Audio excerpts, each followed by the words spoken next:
Serial ये रिश्ता क्या कहलाता है कि आगे के आने वाले एपिसोड काफ़ी ज़्यादा इंटरेस्टिंग और ट्विस्ट भरे होने वाले हैं, क्योंकि यहाँ पर आपको देखने को मिलेगा कि मायरा की बदतमीजी की वजह से विद्या को लग गई है गहरी चोट। विद्या के सर पर आ गई है चोट और दादी सा ने जताई है काफ़ी ज़्यादा नाराज़गी। यहाँ पर आपको देखने को मिलेगा कि जब मायरा के स्कूल में क्रिस और तान्या एज अ पेरेंट्स जाते हैं और बेस्ट पेरेंट्स अवार्ड जीत के आते हैं, तो घर आते ही दादी सा सबसे पहले क्रिश और तान्या को डांट लगाती है और कहती है कि आखिरकार उन्होंने अरमान और अभीरा का ये हक क्यों छीना। यहाँ पर तान्या कहती हुई नजर आती है कि मैंने तो नानी सास सिर्फ और सिर्फ मायरा का दिल रखने के लिए कहा। और यहाँ पर सबको यही पता चल गया है कि जो तान्या थी वो ये सारी चीजें इसलिए कर रही थी ताकि वो अरमान और अभीरा को बेइज्जत कर सके। वहीं पर जब मायरा को इस चीज के लिए डांट लगाई जाती है तो मायरा गुस्से में फेंक देती है अपनी ट्रॉफी और वो लग जाती है विद्या के सर पर और विद्या के माथे से काफी ज्यादा खून बहने लगता है। जिसके बाद उसे अभीरा तो समझाने की कोशिश करती है, लेकिन अरमान जो है वो मायरा को ही डिफेंड करता है। वो कहता है कि इतने दिनों से घर में जो सारी चीज़ें हो रही थी,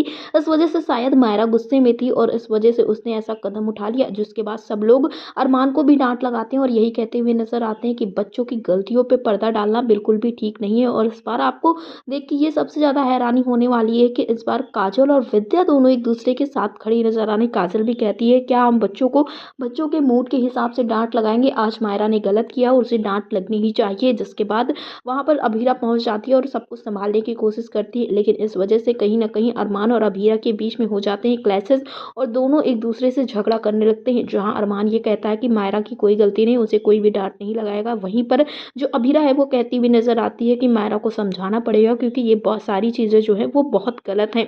अब देखना ये जरूरी होने वाला है कि आखिरकार किस तरह से अरमान और अभीरा मायरा को संभालने वाले हैं और तानिया और क्रिस की वजह से जो इतना सारा बवाल घर में फैल चुका है उसे कैसे समेटा जाएगा। और इन सारी चीज़ों के परे क्रिश और तान्या जो है वो तो घर में लड़ाई आगे बढ़वा ही रहे हैं, वहीं पर जो अरमान जो है वो सब कुछ संभालने की कोशिश भी करता हुआ नजर आ रहा है। लेकिन कियारा की और अभीर की तो अलग ही बातें हो रही है। कियारा और अभीर आगे शादी के लिए तैयारियां करने में जुट गए हैं। अब देखना ये होगा कि आखिरकार अरमान और अभीरा जो है इस तरह से कियारा और अभीर की शादी करवाएंगे। आपको क्या लगता है, हमें कॉमेंट बॉक्स में ज़रूर बताएं।